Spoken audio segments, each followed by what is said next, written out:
തിന്നാറില്ല, വെള്ളടിക്കാർക്ക് കൊടുക്കത്തില്ല. അതുകൊണ്ട് നീ 4 മുട്ട തിന്നാൻ ചോദിച്ചാൽ എനിക്ക് ഞാൻ തിന്നാലാവുന്നു. അത് ഞാൻ കണ്ണുവയ്യാതെ മുകളിൽ ഇരിക്കുന്ന ദൈവത്തെ കളിപ്പിക്കുന്ന ആൾക്കാർ എന്നെ കളിപ്പിക്കും. ഒന്ന് കളിപ്പിച്ചതാ. പ്രായവരെ കളിപ്പിക്കരുതെന്നാ, പക്ഷെ ഞാൻ കളിപ്പിച്ച്. കുഴപ്പമുണ്ടോ?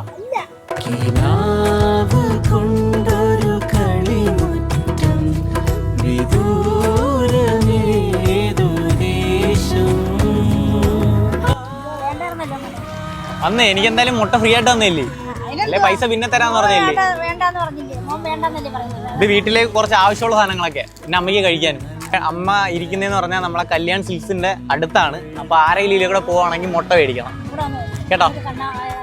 അമ്മയ്ക്ക് വയ്യാതെ അപ്പൊ അമ്മയ്ക്ക് കച്ചവടം നടക്കാൻ വേണ്ടിട്ടാ. അപ്പൊ മുട്ട തീർച്ചയായിട്ടും ഗൂഗിൾ പേ ഇല്ല, പൈസയും കൊണ്ട് തന്നെ വരണം കേട്ടോ. പൈസയും കൊണ്ട് തന്നെ വരാം.